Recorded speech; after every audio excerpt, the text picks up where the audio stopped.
نحمده ونصلي على رسوله الكريم اما بعد اعوذ بالله من الشيطان الرجيم بسم الله الرحمن الرحيم الحمد لله رب العالمين الرحمن الرحيم مالك يوم الدين صدق الله العظيم رب اشرح لي صدري ويسر لي امري واحلل عقدة من لساني يفقهوا قولي واجعل لي وزيرا من اهلي آمين یا رب العالمین۔ ناظرین کرام السلام علیکم ورحمۃ اللہ وبرکاتہ۔ رب کائنات کی توفیق سے ماہ رمضان مبارک ہم سب کو میسر آیا اور انشاءاللہ تعالی ہم قرآن حکیم کی تلاوت کی بھی سعادت حاصل کریں گے، نماز تراویح میں بھی قرآن حکیم کی تلاوت کی سماعت کا شرف حاصل کریں گے۔ تو اسی بات کو پیش نظر رکھتے ہوئے اور ماہ رمضان جو کہ نزول قرآن کا مہینہ ہے، اس ماہ مبارک کی اس اہمیت کو سامنے رکھتے ہوئے ارادہ ہے کہ خلاصہ مضامین قرآن حکیم کا بیان اس کا سلسلہ ہم شروع کریں۔ اس پوری سیریز میں انشاءاللہ تعالی میرے استاد محترم ڈاکٹر اسرار احمد صاحب رحمۃ اللہ علیہ، ان کے شاگرد رشید اور میرے بھی استاد محترم انجینئر نوید احمد صاحب رحمۃ اللہ علیہ، ان کا مرتب کردہ خلاصہ مضامین قرآن، اس کو انشاءاللہ تعالی میں آپ کے سامنے مختصراً پیش کرنا چاہوں گا۔ اس خلاصہ مضامین قرآن میں قرآن حکیم کے مضامین کا صورتوں کے اعتبار سے، رکوع بہ رکوع اور پاروں کے لحاظ سے باعنوان خلاصہ پیش کیا گیا ہے، اور کچھ نکات بھی انشاءاللہ تعالی مختصراً ہمارے سامنے آئیں گے۔ اس ساری محنت کا مقصد یہ ہے کہ قرآن سے ایک تعلق قائم ہو، مختصر وقت میں قرآن حکیم کے مضامین کا ایک اوور ویو ہمارے سامنے آئے، تاکہ جب ہم رمضان شریف میں قرآن حکیم کے اور محافل میں شرکت کریں، قرآن حکیم کا مطالعہ کرنے کی کوشش کریں، تو ہمیں قرآن فہمی کے حوالے سے مزید آگے بڑھنا آسان ہو۔ آج ہماری پہلی نشست ہے انشاءاللہ تعالی قرآن حکیم کے پہلے پارے کے حوالے سے ہم خلاصہ مضامین آپ کے سامنے رکھنا چاہیں گے۔ قرآن حکیم کا پہلا پارہ آپ اور ہم جانتے ہیں کہ سورۃ الفاتحہ سے قرآن حکیم کا آغاز ہوتا ہے، اور پہلے پارے میں سورۃ البقرہ کے 40 میں سے ابتدائی 16 رکوع شامل ہیں، جن کے عنوانات پر انشاءاللہ تعالی ہم کلام کریں گے۔ سب سے پہلے سورۃ الفاتحہ، رب العالمین اور بندے کا آپس کا تعلق، طلب ہدایت کی دعا، یہ عنوان اس کو دیا گیا ہے۔ اللہ سبحانہ وتعالی نے سورۃ الفاتحہ میں توحید، آخرت اور رسالت کا ذکر بھی کیا، اپنی عظمتوں کا بیان بھی عطا فرمایا، اور بندے کی حاجت کا ذکر بھی کیا۔ بندہ اللہ کے حضور اہدنا الصراط المستقیم کہتے ہوئے ہدایت کی دعا کرتا ہے، اور پورا قرآن پھر جواب کے طور پر ہمارے سامنے آتا ہے۔ اللہ سبحانہ وتعالی مجھے اور آپ کو سیدھے راستے پر قائم رکھے اور سیدھے راستے پر مزید آگے بڑھنے کی توفیق عطا فرمائے۔ سورۃ الفاتحہ میں تعلیم مسئلہ بھی بیان ہوا، دعا کرنے کا طریقہ بھی بتایا گیا۔ اللہ کی حمد بیان کرو، اللہ کی عظمت کا اعتراف کرو، اور اپنے بندے ہونے کا اعتراف کرو، پھر اپنی احتیاج کو اللہ کے سامنے رکھو۔ اہدنا الصراط المستقیم، اللہ دعا قبول فرماتا ہے، پورا قرآن عطا فرماتا ہے۔ سورۃ البقرہ کے شروع میں ہی ھدی للمتقین کہہ کر قرآن حکیم سے جو ہدایت ہمیں ملتی ہے اس کی طرف اشارہ فرماتا ہے۔ پھر سورۃ البقرہ کا آغاز ہوتا ہے، طویل سورت ہے، اور اس کے جیسے کہ عرض کیا گیا کہ 16 رکوع پہلے پارے میں شامل ہیں، کل 40 رکوع ہیں، اور اس سورہ مبارکہ میں اللہ سبحانہ وتعالی نے ابتداً بڑے جامع موضوعات ہمیں عطا فرمائے، اور پھر 2 امتوں کا ذکر ہے۔ سابقہ امت بنی اسرائیل میں سے یہود کا بیان آتا ہے، اور موجودہ امت مسلمہ نبی اکرم علیہ السلام کی امت کا ذکر بھی آتا ہے۔ یہ ذکر بعد میں آئے گا، پہلے پارے میں کچھ ابتدائی موضوعات ہیں، اور اس کے بعد انشاءاللہ تعالی سابقہ امت بنی اسرائیل کا ذکر آئے گا۔ پہلا رکوع، پہلی 7 آیات ہیں سورۃ البقرہ کی، امت کی ذمہ داریاں، اس کو عنوان دیا گیا، اور اس کے ذیل میں بات آ رہی ہے قرآن سے ہدایت پانے والوں کے اوصاف۔ متقین کو قرآن سے ہدایت ملے گی، غیب پر ایمان رکھنے والے، نماز قائم کرنے والے، راہ خدا میں خرچ کرنے والے، جو وحی آئی اس سب پر ایمان رکھنے والے، آخرت پر یقین رکھنے والے، ان کو تو ہدایت ملے گی۔ اور رہے کافرین جو تکبر میں، ہر دھرمی میں مبتلا ہو جائیں اور حسد کا شکار ہو جائیں اور تعصب میں مبتلا ہو کر جانتے بوجھتے حق کو رد کر دیں، وہ گمراہ ہوں گے، ان کو ہدایت نہیں ملے گی۔ دوسرا رکوع ہے سورۃ البقرہ کا، آیات 8 تا 20، اور منافقانہ کردار کی وضاحت کی گئی ہے۔ یہ تیسرے گروہ کا بیان آ رہا ہے جو بظاہر اسلام قبول کرتا ہے لیکن مفادات ہی کا غلام ہوتا ہے۔ اگر مفاد ملتا ہے مسلمانوں کے ساتھ رہتے ہوئے تو چلو مسلمانوں کی بات مان لو، اور مفاد محفوظ رہتا ہے کفار کی بات ماننے کے اندر تو چلو کفار کی طرف چلے جاؤ۔ یہ بین کی کیفیت والے ہیں، اور ان کا معاملہ یہ کہ حق و باطل کے معارکے اور کشاکش کے دوران جب جان و مال لگانے کے تقاضے آتے ہیں تو یہ بھاگ لیتے ہیں۔ ہمارے لیے غور و فکر کا مقام ہے، ہم تو ایمان والے ہیں نا، اللہ کے دین کے تقاضے آتے ہیں تو ہم عمل کرتے ہیں، خاص طور پر جان و مال لگانے کے تقاضے آئیں تو آگے بڑھ کر قبول کریں گے یا کچھ اور روش؟ وہ کچھ اور روش تو منافقین کی ہے یہاں پر بیان ہوئی۔ تیسرا رکوع ہے سورۃ البقرہ کا، آیات 21 تا 29، عنوان اس کا ہے قرآن حکیم کی عظمت اور دعوت۔ اللہ رب العالمین نے قرآن حکیم کی عظمت کا تذکرہ بھی فرمایا اور یہ بھی بتا دیا گیا کہ تمام انسانوں کو اللہ سبحانہ و تعالیٰ نے اپنی عبادت کے لیے پیدا کیا۔ قرآن حکیم کا ایک چیلنج پیش کیا گیا، پورا قرآن تو بڑا عظیم، پورا قرآن عظیم کلام ہے، ایک صورت ہی پیش کر کے دکھا دو، اس کی بھی تمہارے اندر سکت نہیں۔ ان لوگوں کو کہا گیا جو معاذ اللہ قرآن حکیم پر اعتراضات کر رہے تھے۔ بتایا گیا گمراہ وہ لوگ ہوتے ہیں جو فاسق ہوتے ہیں، جو اللہ تعالیٰ کے حق کو بھی پامال کرتے ہیں اور بندوں کے حقوق کو بھی پامال کرتے ہیں، ایسے لوگوں کو قرآن حکیم سے ہدایت نہیں ملے گی۔ اللہ نے ایک حکم یہ بھی دیا کہ جن رشتوں کو جوڑے رکھنے کا اللہ نے حکم دیا ان کو جوڑ کر رکھو، صلہ رحمی کی طرف بھی توجہ دلائی گئی اور بتایا گیا کہ یہ فاسقین وہ ہوتے ہیں جو زمین میں فساد مچاتے ہیں۔ فساد سب سے بڑا کیا ہے؟ اللہ کے احکامات پر رکاوٹ ڈالنا اور اللہ کی زمین پر اللہ کے احکامات پر عمل کرنے میں لوگوں کو مشکلات پیدا کرنا۔ ایسے فساد مچانے والوں کو فاسق کہا گیا، ان کو ہدایت نہیں ملتی۔ چوتھا رکوع سورۃ البقرہ کا، آیات 30 تا 39، قرآن حکیم کا فلسفہ بیان ہوا۔ ویسے فلسفے کے میدان میں اصل سوال یہ ہوتا ہے کائنات کس نے بنائی؟ کوئی ہے بنانے والا؟ اور اگر بنانے والا ہے تو اس کا مخلوق کے ساتھ کیا تعلق ہے؟ یہ تین بنیادی سوالات ہوتے ہیں کائنات کے بارے میں، خالق کے بارے میں اور انسان کے بارے میں۔ ان سب کے جوابات دین نے عطا فرمائے۔ اللہ ہم سب کا خالق ہے، اللہ نے انسان کو بنایا، اللہ ہی نے زمین کو سجایا اور اللہ نے انسان کو اپنی خلافت دے کر بھیجا۔ سیدنا آدم علیہ السلام کا تذکرہ ہوا، خلافت عرضی دے کر اعزاز کے ساتھ ان کو زمین پر بھیجا گیا ہے اور ان کو دو علوم عطا کیے گئے، علم الاسماء، اشیاء کا، ان چیزوں کا علم، یہ مٹیریل سائنسز کہہ لیں یا مٹیریلز کا علم کہہ لیں یا جو بھی دنیا کے اسباب ہیں ان کا علم کہہ لیں، اور ایک علم ہدایت ان کو عطا کر کے دیا گیا۔ اور پہلے ہی نبی، پہلے ہی انسان، پہلے ہی خلیفہ اور پہلے ہی نبی ہیں اور نبوت کا سلسلہ ان سے شروع ہو گیا اور بتا دیا گیا جو ہدایت کی پیروی کریں گے ان کو نہ کوئی خوف ہوگا نہ وہ غمگین ہوں گے۔ یہ دو علوم ہیں، علم الاسماء بھی اور علم ہدایت بھی۔ آج بڑا مسئلہ کیا ہے؟ ایک آنکھ تو خوب کھلی ہوئی ہے ٹیکنالوجی کی اور دنیاوی علوم کی، اور ہدایت والا علم وہ آنکھ بالکل بند ہے، اسی لیے مشکلات کے اندر مبتلا ہے۔ پانچواں رکوع ہے، آیات 40 تا 46، اس کا موضوع ہے بنی اسرائیل کے لیے ہدایات۔ اب پچھلی امت، سابق امت بنی اسرائیل کا تذکرہ آ رہا ہے اور ان کو کیا ہدایت دی جا رہی ہے؟ ان کو ہدایت دی گئی ہے کہ قرآن پر ایمان لاؤ۔ تم جانتے ہو یہ آخری رسول صلی اللہ علیہ وسلم تشریف لے آئے، ان پر ایمان لاؤ اور باجماعت نماز ادا کرو اور قول و فعل کے تضاد سے بچو۔ دوسروں کو ہدایت کی باتیں کہتے ہو اور کہتے ہو کہ اچھی بات کی پیروی کرو۔ یہود کے علماء خاص طور پر، اب تم حسد کا شکار ہو کر نبی صلی اللہ علیہ وسلم کی رسالت کا انکار کیوں کر رہے ہو؟ آگے بڑھ کر ان کے رسالت کو قبول کرو اور دوسروں کو جو تم نیکی کی دعوت دیتے ہو خود پہلے اس پر عمل کرو۔ چھٹا رکوع سورۃ البقرہ کا پہلا پارہ جاری ہے، آیات 47 تا 59، 59، بنی اسرائیل پر انعامات اور ان کی ناشکری۔ یہ مستقل بیان آیا ہے، اللہ نے بار بار انعامات دی، لوگ بار بار ناشکری کرتے تھے۔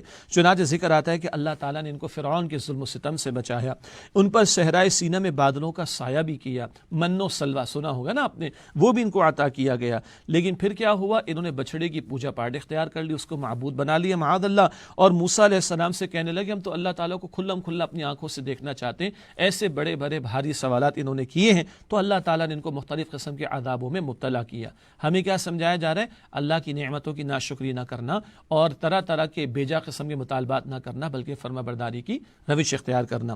ساتواں رکوع ہے، آیات 60 تا 61، ناشکری کی سزا ذلت و محتاجی۔ یہی بنی اسرائیل جن میں انبیاء رسول بھی آتے رہے، کتابیں بھی ان کو ملتی رہیں، پچھلی سابق امت انہی کو کہا گیا، لیکن جب انہوں نے نافرمانی کی، پیغمبروں کے مشن میں ان کا ساتھ نہ دیا، اللہ رب العالمین کی کتاب کو پس پش ڈالا، تو اللہ سبحانہ و تعالیٰ نے ان پر ذلت اور محتاجی تھوپ دی۔ صحرائے سینہ کا بیان بھی آیا تھا، ان کے لیے 12 چشمے بھی اللہ تعالیٰ نے جاری کیے، اور پھر کہنے لگے من و سلوہ کھا کھا کر تو اکتا گئے ہیں، کچھ اور مل جائے، ککڑی، پیاز، گیہوں وغیرہ اس طرح کی چیزیں مل جائیں تو اللہ تعالیٰ کا اس انداز سے ان کے لیے کلام ہو، جاؤ کسی علاقے میں جا کر آباد ہو جاؤ اور جو تمہیں پسند ہے خود اپنے طور پر تم تلاش کر لو۔ یوں اللہ تعالیٰ نے ذلت اور محتاجی ان پر تھوپ دی۔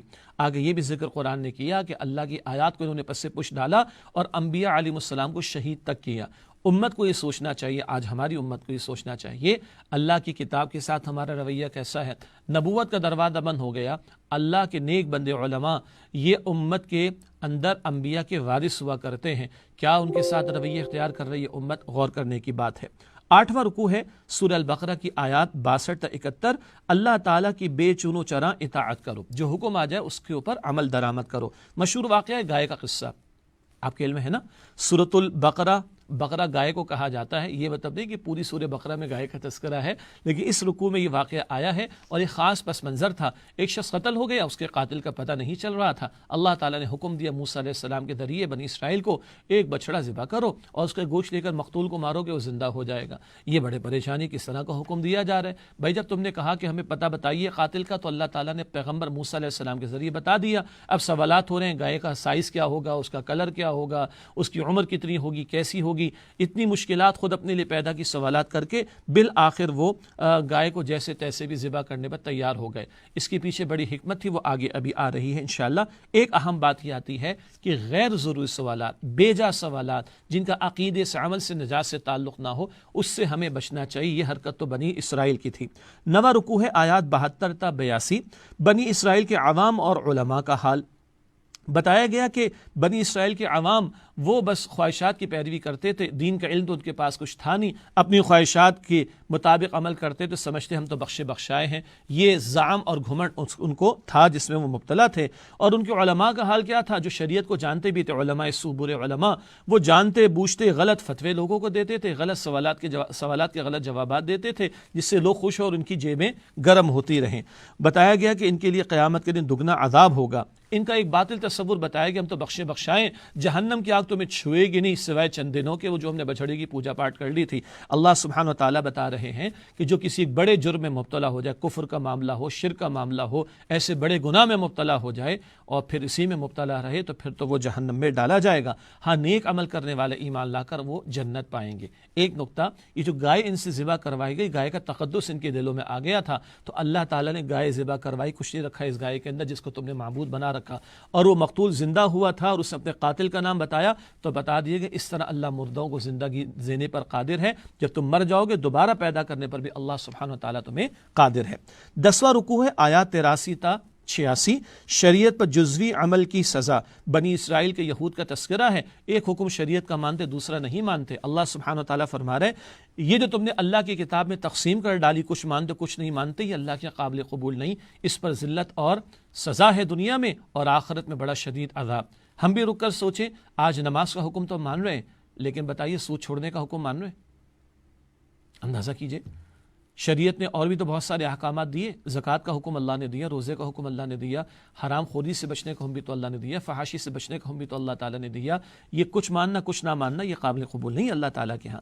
11واں رکوع سورۃ البقرہ کا آیات 87 تا 96، بنی اسرائیل کا نبی اکرم صلی اللہ علیہ وسلم سے حسد۔ کیا حسد تھا؟ یہ نبوت کا سلسلہ بنی اسرائیل میں صدیوں سے چلا آ رہا تھا، ابھی بنی اسماعیل میں ان کو محمد صلی اللہ علیہ وسلم کو کیوں دے دی گئی؟ اس حسد کی وجہ سے انہوں نے جانتے بوجھتے نبی صلی اللہ علیہ وسلم کے رسالت کا انکار کیا، حالانکہ جانتے تھے، ان کی کتابوں میں بشارتیں موجود تھیں۔ پتہ چلا حسد انسان کو حق سے دور لے جاتا ہے، حسد اور جلن کا رویہ انسان کو گمراہی کی طرف لے جاتا ہے۔ ان کا ذکر آیا کہ یہ دنیا کے بڑے حریص ہیں، دنیا کی محبت میں جو ہے وہ ڈوبے ہوئے، ہر ایک ان میں سے چاہتا ہے کہ ہزار برس کی عمر اس کو مل جائے۔ اتنی طویل عمر مل جانا ان کو اللہ کے عذاب سے بچا نہیں سکے گا، قرآن بتا رہا ہے۔ ہم بھی رک کر سوچیں، مرنے کو تیار ہے کہ نہیں؟ بنی اسرائیل سے بھی کہا گیا تھا، یہود سے بھی کہا گیا تھا، حرکتیں ایسی تھی کہ مرنے کے لیے تیار نہیں تھے۔ ہمارا عالم کیا ہے؟ موت کے لیے تیار ہیں، رائٹ ناؤ، ابھی مجھے اور آپ کو موت آج ہم جانے کو تیار ہیں کہ نہیں؟ اگلا رکوع نمبر 12، آیات 97 تا 103، بنی اسرائیل کے حضرت جبرائیل علیہ السلام سے دشمنی۔ اللہ اکبر، بنی اسرائیل ایک تو حسد میں مبتلا ہوئے کہ نبوت بنی اسرائیل سے بنی اسماعیل میں کیوں چلی گئی، اور سارا الزام دھر دیا معاذ اللہ حضرت جبرائیل علیہ السلام پر۔ کہنے لگے جبرائیل نے غلطی کی، وہ نبوت کو لے کر اس کو آنا چاہیے تھا بنی اسرائیل میں، یہ لے کر گیا ہے بنی اسماعیل میں محمد صلی اللہ علیہ وآلہ وسلم کے پاس، معاذ اللہ۔ اللہ نے فرما دیا کہ جھوٹ بولتے ہیں لوگ، اللہ تعالیٰ کے حکم سے جبریل امین نے قرآن کریم کو محمد کریم صلی اللہ علیہ وسلم کے قلب مبارک پر نازل فرمایا ہے۔ پتہ چلا کہ حسد میں آدمی اتنا اندھا ہو جاتا ہے کہ ایسی بے باکیاں کہ اللہ کے پیغمبر اور اللہ کے فرشتے کے بارے میں اس طرح کے جملے کہہ دینا، معاذ اللہ۔ پھر رکوع نمبر 13 ہے، آیات 104 تا 112، تورات کیوں منسوخ کی گئی؟ بتایا گیا ہے کہ اللہ تعالیٰ ہے جو ناسخ و منسوخ کے فیصلے کرتا ہے، پچھلے احکامات بھی اللہ تعالیٰ نے دیے وہ منسوخ، اب نئے احکامات اللہ تعالیٰ عطا فرماتا ہے، پچھلی کتابیں بھی اللہ تعالیٰ نے نازل فرمائی، اب آخری کتاب قرآن اللہ نے نازل فرمائی، اللہ جو چاہے سو کرے، کل اختیار اس کا ہے، اور وہ اپنی حکمت کے مطابق پہلے ایک حکم دے، دوسرا حکم بعد میں دوسرا عطا فرما دے، ایک کتاب پہلے عطا فرمائے بعد میں دوسری کتاب عطا فرما دے۔ تم کون ہو سوال کرنے والے؟ جی یہ ان کو کہا گیا. ہم بھی سوچیں اللہ نے یہ حکم دیا، یہ حکم دیا، اچھا اللہ نے یہ حکم کیوں دیا؟ او بھائی تم اور ہم بندے ہیں نا، بندے بن کر رہو. اللہ نے یہ حکم کیوں دیا؟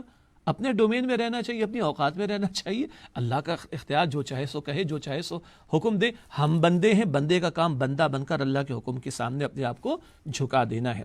اس کے بعد رکوع نمبر 14 ہے، آیات 113 سے 121. یہودی اور عیسائی مسلمانوں سے کب راضی ہوں گے؟ سبحان اللہ. مسلمانوں کو بھی سمجھا دیا گیا کہ دیکھو یہ تمہاری دشمنی کے اندر نمبر 1 ہے، خاص طور پر یہود کا معاملہ. اور بتایا گیا کہ یہ مسلمانوں سے اس وقت تک راضی نہیں ہوں گے جب تک مسلمان اپنے دین کو چھوڑ کر ان کے طریقے پر نہ آ جائیں. تو کیا یہ چھوڑ سکتے ہیں مسلمان اپنے دین کو؟ آج بھی سازشیں پوری دنیا بھر میں چل رہی ہیں، اور کبھی قادیانیت کو فروغ دینے کی بات مغربی معاشرے کے لوگ کرتے ہیں، کبھی گستاخی رسول کرنے والوں کو وہ لوگ پناہ دیتے ہیں. کیا چاہتے ہیں ہم سے؟ یہ چاہتے ہیں کہ ہم اپنے دین کو چھوڑ دیں، تب جا کے راضی ہوں گے. ڈو مور بہت کچھ ہو گیا، مگر یہ ہم سے راضی نہیں ہوں گے. قرآن کہتا ہے جب تک اپنا دین چھوڑ کر تم ان کی ملت پر نہیں آؤ گے کبھی تم سے راضی نہیں ہوں گے. بتایا گیا ہے کہ مسلمانوں کی بھلائی اسی میں ہے کہ اللہ کی طرف سے جو قرآن نازل ہوا وہ اس کی پیروی کرے. اور بتایا گیا کہ سچے معنی میں تلاوت کیا ہے؟ اصل تلاوت ہے قرآن حکیم کی پیروی کرنا. اور تلاوت کہتے ہیں پیچھے پیچھے آنے کو. واقعتاً تلاوت قرآن کی کیا ہے کہ قرآن کو سمجھا بھی جائے اور اس کی پیروی کی جائے، اس کے احکامات پر عمل کیا جائے. اللہ ہم سب کو توفیق عطا فرمائے. یہ بنی اسرائیل کا کوئی ذکر اب تک کے رکوع میں آیا تھا. رکوع نمبر 15 ہے، یہاں ابراہیم علیہ السلام کا تذکرہ آ رہا ہے. ان کا خاص ذکر اس لیے بھی آ رہا ہے، یہود تھے، نصارہ تھے. مدنی دور میں سورۃ البقرہ کا نزول. یہ مسلمان اور یا ایون مشرکین مکہ سب ابراہیم علیہ السلام سے نسبت رکھتے ہیں اور ان کو معزز سمجھتے ہیں. چنانچہ ان کا ذکر کر کے مختلف قسم کے تصورات رکھنے والوں کو دعوت حق پہنچائی جا رہی ہے. رکوع نمبر 15 ہے، آیات 122 تا 129. حیات ابراہیم علیہ السلام، آزمائشوں کی داستان. ابراہیم علیہ السلام کے بارے میں اللہ رب العالمین نے فرمایا کہ ہم نے ان کو بڑے امتحانات سے گزارا اور وہ سارے امتحانات میں پورا اترے. سبحان اللہ. ایک جملے میں پوری داستان آ گئی آزمائشوں کی. کبھی گھر والوں کی محبت، بہرحال اس کو ایک طرف کر کے گھر بار چھوڑنے کو تیار، قوم کے مقابلے میں کھڑے ہو گئے. آگ میں ان کو ڈالا جا رہا، اس میں جانے کو تیار ہیں. بیوی بچے کو کبھی بے آباد زمین میں چھوڑا ہو، کبھی بیٹے کے گلے پہ چھری پھیر دو. سارے امتحانات میں پورے اترے. تب اللہ کہتا ہے کہ میں تمہیں امام بنانے والا ہوں انسانیت کا. امامت گھر بیٹھے نہیں ملتی، ڈرائنگ روم میں بیٹھ کر جو ہے وہ ہم جو تصور لیے بیٹھے ہیں کہ ہم خوش فہمی میں مبتلا ہیں، ایسے نہیں ہے. دنیا کی امامت ان مشقتوں سے اور آزمائشوں سے گزر کر ملتی ہے، بتا دیا گیا ہم سب کو. اس کے بعد ابراہیم علیہ السلام نے اور اسماعیل علیہ السلام نے جو خانہ کعبہ کی از سر نو تعمیر فرمائی، اس کا ذکر آتا ہے. ربنا تقبل منا انک انت السمیع العلیم. بڑی پیاری دعائیں آتی ہیں. پھر ابراہیم علیہ السلام کی وہ دعا جو 2500 برس کے بعد مکمل ہوئی، ربنا وابعث فیہم رسولا منہم. اللہ انہی میں سے ایک رسول کو بھیج صلی اللہ علیہ وسلم، جو اللہ تیری آیات کو تلاوت کر کے انہیں سنائے، ان کا تزکیہ کرے، ان کو تیرے دین کے احکام کی تعلیم دے، حکمت کی تعلیم دے. یہ 2500 برس بعد دعا قبول ہوئی اور نبی مکرم صلی اللہ علیہ وسلم دنیا میں تشریف لائے. اور پھر حضور نے قرآن کے ذریعے لوگوں کا تزکیہ کیا، قرآن کے ذریعے لوگوں کے دلوں میں آخرت کی فکر پیدا کی، قرآن کے ذریعے احکام کی تعلیم دی، قرآن کے ذریعے احکام کی تعلیم دی، قرآن کے ذریعے حکمت کی تعلیم دی، اور ایک انقلابی جماعت تیار کر فرمائی حضور صلی اللہ علیہ وسلم نے.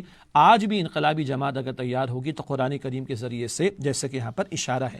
اس کے بعد آخری رکوع ہے پہلے پارے کا، رکوع نمبر 16 آیات 130 سے 141. ملت ابراہیمی کی وضاحت. ابراہیم علیہ السلام کی ملت پر رہا جائے. ملت کا مطلب ہوتا ہے طریقہ.